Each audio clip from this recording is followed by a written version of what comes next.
ನಮಸ್ಕಾರ. ನಮಸ್ಕಾರ. ನಿಮ್ಮ ಹೆಸರು ವಿಳಾಸ ಪರಿಚಯಿಸ್ಕೊಡ್ತೀರಾ? ಸರ್, ನಮ್ಮ ಹೆಸರು ಸಚ್ಚಿದಾನಂದ ಅಂತ ಹೇಳ್ಬಿಟ್ಟು, ಭದ್ರಾವತಿ ತಾಲೂಕು, ಕೂಡ್ಲಿಗೆರೆ ಹೋಬಳಿ, ಗೌಡ್ರಳ್ಳಿ ಗ್ರಾಮ. ನಮ್ಮದು 2 ಎಕರೆ ಜಮೀನಿದೆ. ನಾವು ಮೊದಲೆಲ್ಲ ಮಲ್ಟಿಪ್ಲೆಕ್ಸ್ ಉಪಯೋಗಿಸಿದ್ವಿ. ಇತ್ತೀಚೆಗೆ ನಾಗರಾಜನವರು ಬಂದು ಭೂಮಿ ಬಗ್ಗೆ ಇಂಟ್ರೊಡ್ಯೂಸ್ ಮಾಡ್ತಿದ್ದಾರೆ. ನಾನು ಎಷ್ಟು ದಿವಸಕ್ಕೆ ಒಂದ್ಸರಿ ನೀರು ಬಿಡ್ತೀರ ಅಂತ ಕೇಳಿದ್ರು. ನಾವು ಒಂದು 40ರಿಂದ 45 ದಿವಸಕ್ಕೆ ಒಂದ್ಸರಿ ನಾನು ನೀರು ಕೊಡ್ತಾಯಿದ್ದೀನಿ ನಾನು. ಹೌದಾ?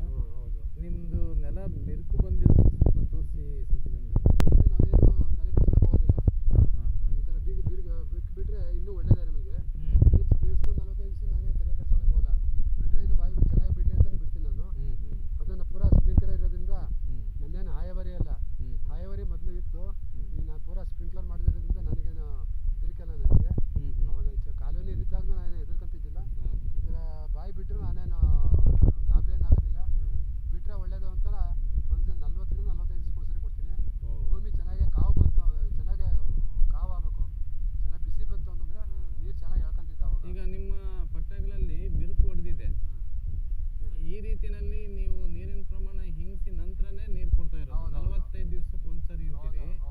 ಇಡೀ ಭದ್ರಾವತಿ ಏರಿಯಾದಲ್ಲಿ ಯಾವುದೇ ರೈತರು 15 ದಿವಸಕ್ಕೆ ಒಂದ್ಸತಿ ಕೊಡದೆ ಹೋದ್ರೆ ಭಯ ಇದೆ, ಮರ ಒಣಗಿ ಬಿಡ್ತವೆ. ಭಯ ಪಡೋ ಅವಶ್ಯಕತೆನೇ ಇಲ್ಲ. ಅದು ಮತ್ತೆ 3 ಗಿಡಕ್ಕೆ 4 ಗಿಡಕ್ಕೆ ಮಧ್ಯಕ್ಕೆ ಒಂದೊಂದು ಕಾಲುವೆ ತೆಗ್ದಿದೆ. ಪೂರ ಕಾಲುವೆಗೆ ನೀರು ಬಸಿ ನೀರು ಬರುತ್ತೆ. ಮಳೆಗಾಲದಲ್ಲಿ ಒಂದು ಡ್ರಾಪ್ ನೀರು ಇರೋದಿಲ್ಲ. ಪೂರ ಕಾಲುವೆಯಲ್ಲೇ ಬಸಿ